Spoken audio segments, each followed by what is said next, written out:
Selamat siang semuanya, kembali lagi di debat terbuka kelas 12/4. Pada kesempatan kali ini kita akan melanjutkan debat terbuka kelas 12/4. Kali ini mosi kita adalah penghapusan game online. Di sini terdapat kedua belah pihak, pro dan kontra. Sebelum kita memasuki debat, saya akan menjelaskan mekanisme debat pada hari ini.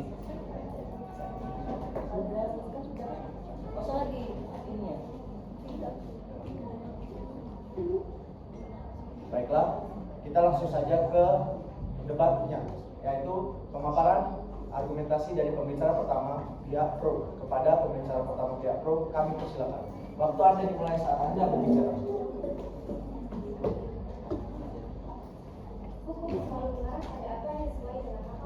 Assalamualaikum warahmatullahi wabarakatuh.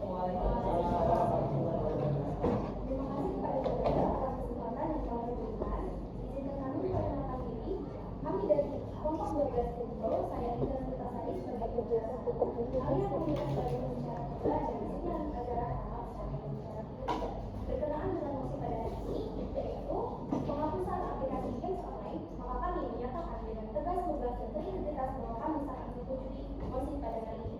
Jauh tidak terlambat, adapun 3 poin penting akan saya jelaskan pada hari ini.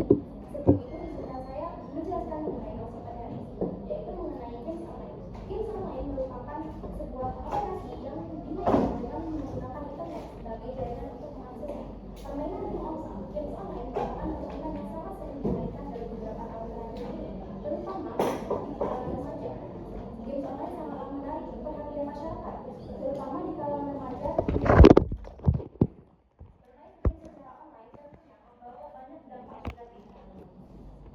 Bermain games secara online, terutama bila dimainkan oleh para remaja, maka mereka akan lebih banyak menghabiskan waktu untuk bermain games. Para pelajar cenderung tidak mengerjakan tugas yang diberikan dari sekolah, karena ketika mereka belajar di rumah, mereka lebih memilih waktu yang mereka dihabiskan untuk bermain games. Mereka asyik bermain games secara online bersama teman-teman mereka. Tentunya, hal ini apabila tidak ditanggapi dengan baik, maka akan membawa dampak buruk. Poin pertama saya adalah banyak penelitian yang menunjukkan bahwa games online bersifat sangat adiktif, terutama bagi remaja. Ketergantungan pada games online ini dapat menyebabkan gangguan kesehatan mental seperti depresi, kecemasan, serta penurunan kemampuan sosial. Dengan menghapus aplikasi games online ini, maka kita dapat mengurangi kecanduan mental yang merusak ini. Lalu yang kedua, games online seringkali menjadi distraksi utama, terutama bagi pelajar dan juga mahasiswa. Terkhususnya mereka menghabiskan waktu untuk hal-hal yang tidak penting seperti bermain game, sementara mereka memiliki banyak sekali tanggung jawab lainnya. Mereka sebaiknya menghabiskan waktu untuk belajar, berolahraga, dan menghabiskan waktu untuk melakukan aktivitas yang bermanfaat dan berkonstruktif yang dapat meningkatkan prestasi mereka di bidang akademik maupun non-akademik. Lalu poin saya yang ketiga adalah games online dapat menjadi sarana untuk pembulian, yaitu cyberbullying dan juga pelecehan.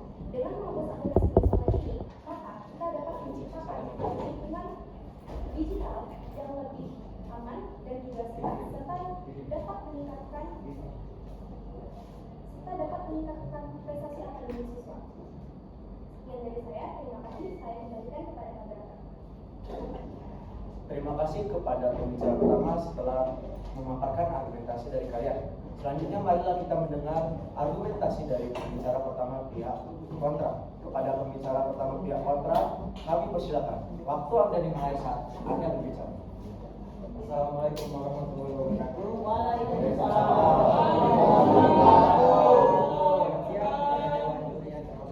Perkenalkan kami dari tim kontra. Saya presiden selaku pembicara pertama, sebelah saya Ahmad Adi Maulana selaku pembicara kedua, dan Nafiza Indonesia sebagai pembicara ketiga.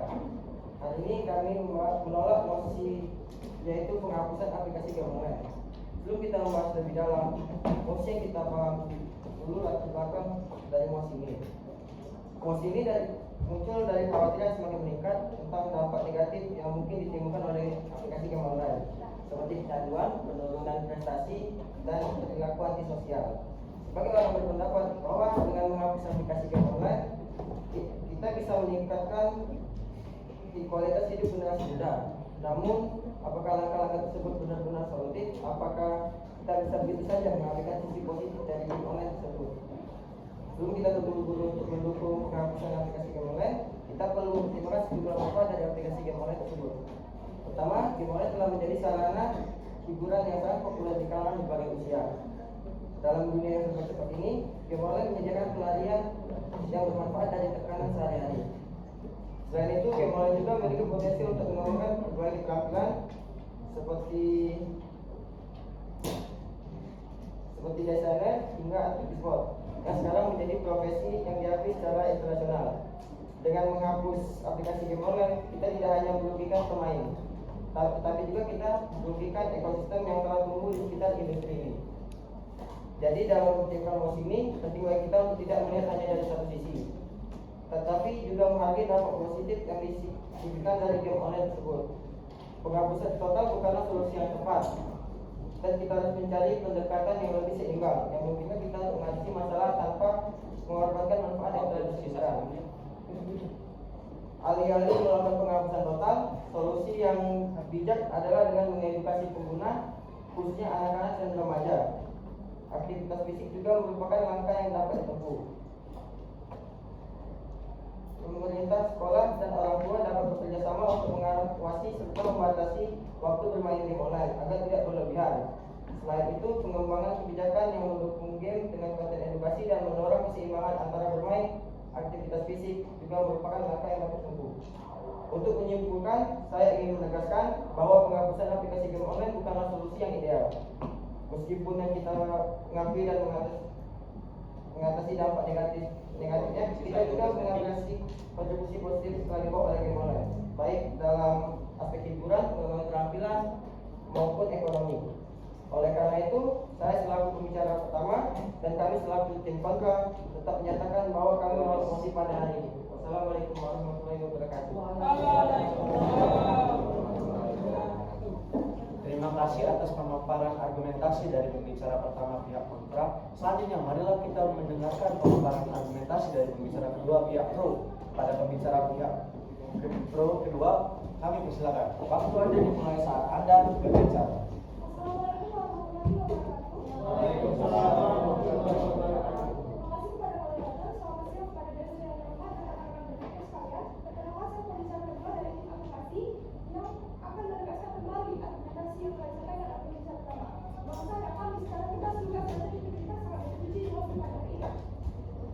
Sebelum berbicara lebih dalam lagi, suka saya untuk menyampaikan 3 poin penting yang akan menjadi alasan mengapa sangat disetujui dengan pada ini. Yang pertama, kesadaran game online telah ditetapkan sebagai gangguan mental oleh WHO. Yang kedua, kesadaran game online dapat menurunkan kognitif pada anak. Yang ketiga, kesadaran game online dapat berdampak pada kualitas generasi muda. Masuk ke poin pertama, kesadaran game online telah ditetapkan sebagai gangguan mental oleh WHO. Kesadaran game merupakan masalah serius yang sedang dihadapi dunia pada saat ini. Oleh karena itu, WHO atau World Health Organization menyatakan kesadaran game sebagai gangguan mental. Para ahli WHO menyatakan kesadaran game sebagai ICD atau International Statistical Disease 11. Hal ini merupakan sebab pembicara kedua dan pembicara pertama bahwa kesadaran game memberikan banyak sekali dampak negatif terhadap anak-anak dan remaja. Dr. Richard Graham dari Rumah Sakit bilang dan menyatakan bahwa kesadaran game merupakan masalah serius yang dihadapi dunia. Bahkan di beberapa negara, kesadaran game merupakan masalah kesehatan masyarakat yang utama. Lalu yang kedua, kesadaran game menyebabkan penimbunan kognitif pada anak. Menurut Kementerian Kesehatan dan Politik Indonesia, kesadaran game, orang yang kesadaran game biasanya akan kehilangan fokus saat mengerjakan sesuatu. Hal ini tentunya akan berdampak pada prestasi dan produktivitasnya. Berdasarkan jurnal kesehatan pada Universitas Yatsimada atau UYM, anak yang kesadaran game online biasanya akan menolak untuk mengerjakan tugas sertifikat sekolah. Tidak tidur saat pelajaran, tidak memperhatikan saat sedang pembelajaran, dan bahkan absen dari sekolah. Ketidakstabilan emosi juga disebabkan oleh kesadaran game yang akan berdampak pada hubungannya dengan orang lain, baik dengan temannya maupun dengan orang tuanya. Anak-anak cenderung akan berfokus pada permainan yang sedang dimainkannya dan menjadi acuh tak acuh terhadap lingkungan sekitarnya. Lalu poin ketiga, kesadaran game online menyebabkan penurunan kualitas generasi muda. Silakan. Baik, seperti yang Anda jelaskan tadi bahwa kecanduan game online dapat menurunkan kualitas generasi muda. Bukankah dengan adanya game online justru membuat anak Indonesia berkreativitas dan menjadikan Indonesia berbasis teknologi di masa depan nanti. Terima kasih. Silakan pihak pro menanggapi instruksi. Setelah jelas menurut fakta dan data yang ada, pencalonan game online itu cenderung lebih berdampak negatif terhadap anak-anak dan remaja. Seperti yang saya sampaikan tadi, menurut Kementerian Kesehatan Republik Indonesia, pencalonan game online itu cenderung menghilangkan fokus anak-anak saat mengerjakan sesuatu yang berdampak pada prestasi dan produktivitasnya. Walaupun kreativitasnya berkembang, mereka cenderung lupa kehidupan di dunia nyata dan lebih berfokus pada permainannya. Lalu melanjutkan saya, penurunan kognitif dan degradasi moral tentunya akan memberikan efek terhadap berbagai aspek kehidupan manusia. Menurut Kominfo dan riset dari Asosiasi Game Indonesia, sekitar 77,5% dari pencari game online merupakan anak-anak dan remaja di bawah 18 tahun, yang dimana mereka adalah generasi penerus bangsa. Itu artinya aplikasi game online memberikan dampak negatif terhadap kualitas manusia di masa mendatang, karena manusia merupakan otak dan wajah teknologi. Maka degradasi kualitas manusia tentunya akan membuat bangsa ini kekurangan SDM berkualitas untuk membangun negara. Banyaknya dampak negatif yang disebabkan oleh aplikasi game online, maka secara tegas, lugas, dan terintegritas saya menyatakan sangat setuju dengan posisi ini. Sekian, terima kasih. Terima kasih atas pemaparan argumentasi dari pembicara kedua dan instruksi yang telah diberikan oleh pembicara kedua pihak kontra. Selanjutnya marilah kita mendengarkan argumentasi dari pembicara kedua pihak kontra. Kepada pembicara kedua pihak kontra, kami persilakan. Waktu Anda dimulai saat Anda berbicara. Terima kasih kepada moderator atas waktu dan kesempatan yang telah diberikan kepada saya untuk berbicara. Assalamualaikum warahmatullahi wabarakatuh. Waalaikumsalam warahmatullahi wabarakatuh. Selamat siang, salam kritis bagi kita semua. Mohon izin kepada Dewan Penilai, moderator, serta sobat pemikir yang ada di sekitar sini. Pada kesempatan kali ini, izinkan saya, Ahmad Hadi Maulana, selalu berbicara kedua tim kontra atau oposisi dengan menolak mosi pada hari ini, yaitu penghapusan aplikasi game online. Adapun kami menolak mosi pada hari ini berdasarkan dengan fakta dan data yang telah kami rangkum dalam beberapa poin, yaitu 3 poin. Pada poin pertama, yaitu game online tentu dapat membantu meningkatkan lapangan pekerjaan yang ada di Indonesia maupun di dunia. Dapat dilihat dari data yang telah saya temukan bahwa jumlah pengangguran di Indonesia berkurang selama masa pandemi atau COVID-19 pada akhir tahun 2019 sampai awal tahun 2022 dengan jangka waktu 2,5 tahun ini. Maka dari itu dapat disimpulkan bahwa dengan adanya game online ini dapat dijadikan individu untuk Kepada pihak pro dibolehkan untuk sebagai sarana untuk mendapatkan pendapatan selama di rumah. Nah, dengan cara pemain dapat memvideokan atau live streaming dari gameplaynya itu untuk diunggah di sosial media YouTube seperti YouTube, TikTok, Instagram, dan lain-lain. Nah, oleh karena itu, jika game online ini dihapuskan, maka sangat dirugikan bagi para pemain game seperti players, streamer maupun e-sport yang setelah dijelaskan oleh pembicara tadi, maka mereka akan kehilangan pekerjaan mereka. Nah, itu dari sisi pemainnya. Selanjutnya ada dari sisi pembuat atau kreator atau developer dari game tersebut. Nah, dari data yang telah saya temukan bahwa game online pendapatan game online tumbuh dari 135,4 miliar dolar pada tahun 2020 menjadi 176,06 miliar dolar pada tahun 2023 dengan jangka waktu 3 tahun dan persentase kenaikan yaitu 30%. Nah, maka dari itu, jika game online ini dihapuskan, maka sangat merugi bagi para pembuat atau pencipta game online ini sendiri.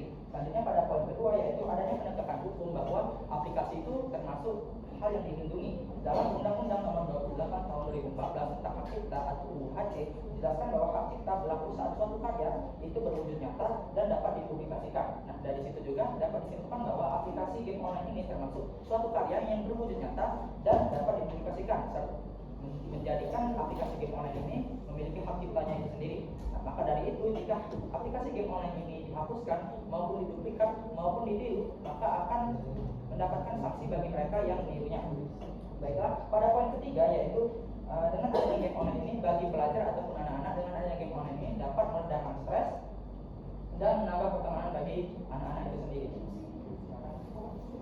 silakan kepada pihak pro. Sisa 1 menit.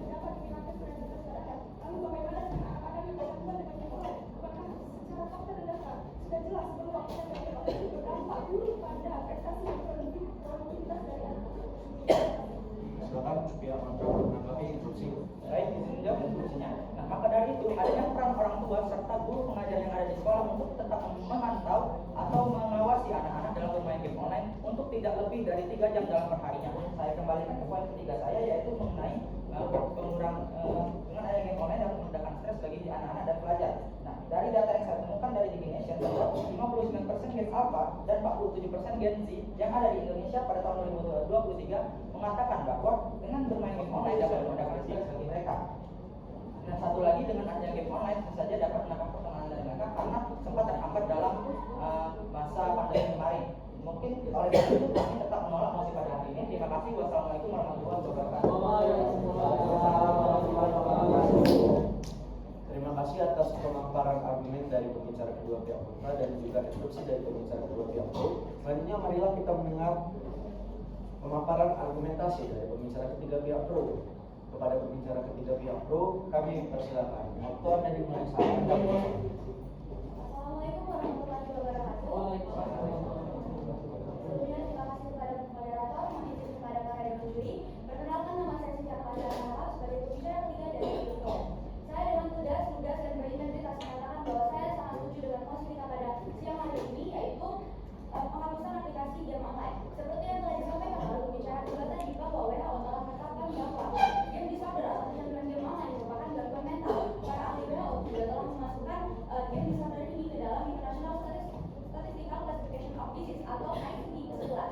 Kecanduan game online menurut ICD ke-11 adalah perilaku bermain game dengan beberapa standar. Seperti yang pertama, tidak dapat mengendalikan keinginan untuk bermain game. Yang kedua, lebih memprioritaskan bermain game dibandingkan kegiatan minat lainnya. Yang ketiga, seseorang akan terus bermain game meskipun terdapat konsekuensi negatif yang sudah sangat jelas terlihat. Berdasarkan tanda-tanda dari game disorder di atas, kita dapat melihat bahwa dampak negatif dari kecanduan game ini sangat berbahaya karena game dapat menyebabkan kecanduan dan juga akan menyita waktu-waktu anak-anak di dalam dunia real mereka. Nah, alasan WHO untuk memasukkan game disorder ini ke dalam ICD karena WHO ingin memperkirakan dan memprediksi seberapa besar dampak negatif ataupun dampak masalah yang disebabkan oleh kecanduan game terhadap kesehatan masyarakat.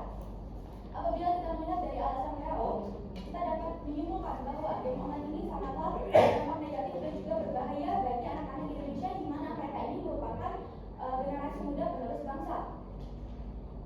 Bahaya yang disebabkan dari game disorder ini bisa dalam jangka waktu pendek dan juga dalam jangka waktu panjang. Misalnya kita ambil satu contoh, game disorder itu apabila pecandunya itu bermain game secara terus-menerus, maka itu akan merusak konsentrasi dari seseorang untuk melakukan aktivitas apapun termasuk dalam belajar.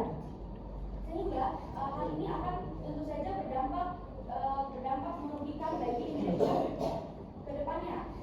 Selain itu, para anak-anak yang sudah kecanduan game online akan mengalami penurunan adab karena pada poin kedua dari ICD tadi menyatakan bahwa seseorang akan memiliki alasan memprioritaskan bermain game dibandingkan minat terhadap kegiatan lainnya. Seperti contoh yang sudah banyak terjadi di sehari-hari, karena apabila orang tua ingin meminta anaknya untuk menolong mereka, maka anak-anak lebih memprioritaskan bermain game daripada membantu mereka, atau bahkan mereka memilih untuk tidak menolong orang tua mereka daripada membantu orang tua mereka dan lebih memprioritaskan game. Di Indonesia sendiri, seperti yang telah disampaikan oleh pembicara kedua tadi, melalui data dari Kominfo pada tahun 2023 sebanyak 77,5% pecandu game online di Indonesia adalah anak-anak dan remaja di bawah usia 18 tahun. Maka dari itu kita harus mencegah kenaikan angka dari pecandu Indonesia tadi agar tidak semakin naik. Terima kasih atas pemaparan argumentasi dari pembicara ketiga pihak pro. Selanjutnya, marilah kita mendengar argumentasi dari pembicara ketiga pihak kontra. Kepada pembicara ketiga pihak kontra, kami persilakan. Waktu Anda dimulai saat Anda berbicara. Assalamualaikum warahmatullahi wabarakatuh. Waalaikumsalam warahmatullahi wabarakatuh. Saya Nabila Putranisa, selaku pembicara ketiga dari tim kontra pada debat ini dengan mosi penghapusan aplikasi game. Jadi saya berdiskusi ingin menjelaskan pendapat dari pembicara kedua. Saya setuju dengan pendapat dari tim pro. Seperti yang sudah dibicarakan oleh pembicara pertama dan kedua dari tim tadi, game online dapat menyebabkan karena industri game online yang merupakan salah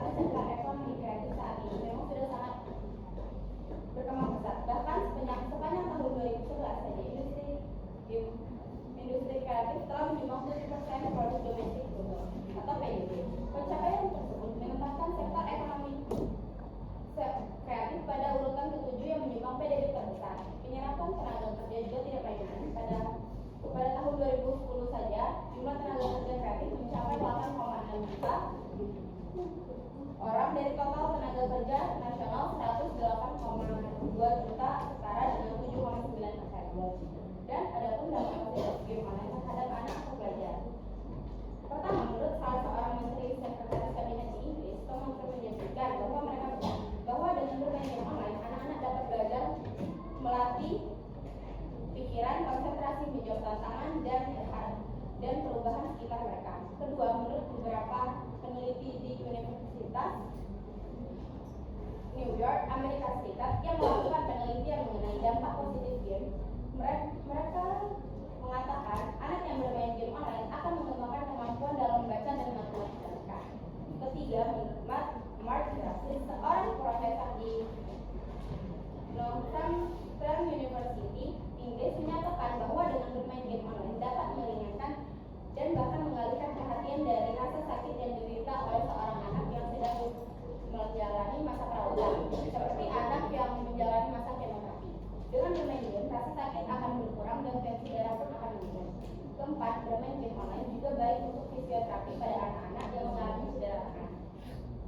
Jadi, dapat kami simpulkan dengan tugas dan berintegritas, kami sangat tidak setuju dengan wacana ini. Game online sangat bermanfaat bagi generasi penerus bangsa dengan perlu adanya dukungan dari pemerintah yang harus lebih intensif dalam memberikan perhatian kepada generasi bangsa yang gemar bermain game online agar mereka mampu berpikir dalam bermain game online supaya menjadi suatu kejadian yang positif yang bermanfaat bagi si pemain dan semua orang yang akan menikmatinya. Sekian dari saya. Terima kasih. Wassalamualaikum warahmatullahi wabarakatuh. Terima kasih atas pemaparan argumentasi dari pembicara ketiga pihak kontra. Setelah kita mendengar dari kedua belah pihak, sebelumnya kita apresiasi terlebih dahulu untuk kedua belah pihak. Semoga setelah debat ini kita dapat memiliki manfaat atau pandangan terhadap game online ke depannya. Amin. Mungkin saya, Mas Dewa sebagai moderator, pamit undur diri. Terima kasih. Selamat pagi. Untuk tim kontra, khusus Pak Izan ya. Pak Izan. Tadi gaya ini ya, jangan kayak mendalam. Gaya debatnya ya. Tadi kayak mau kemana? Ya itu buat ujian betul ya. Itu pembicaraan sopan itu. Ya tangannya gaya aja.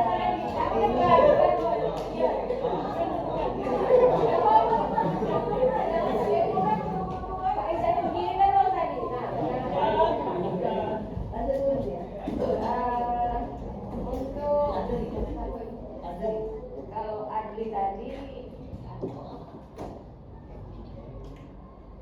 dari data sudah ini ya, sudah bagus datanya ya. Terus argumennya paling kekuatan argumen dan intonasinya ada intonasi. Untuk Nafiza untuk yang dilihat itu ya. Retorikanya juga, retorika gaya debatnya lah ya.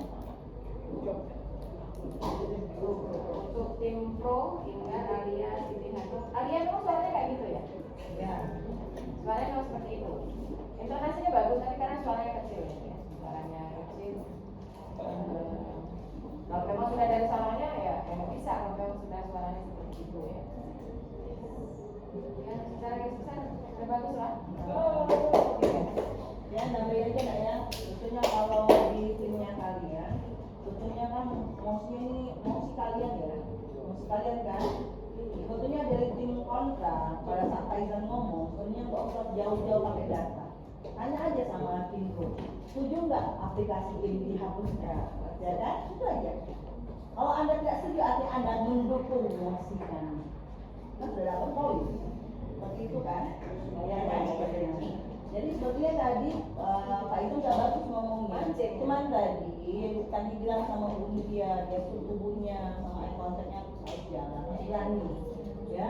Jadi udah sampai berapa kali kami lihat ini perdebatannya masih apa datar ya. Debatnya harus panas lah. Karena materi ini, aku minta mungkin yang di sesi terakhir panas ya. Ya, panas.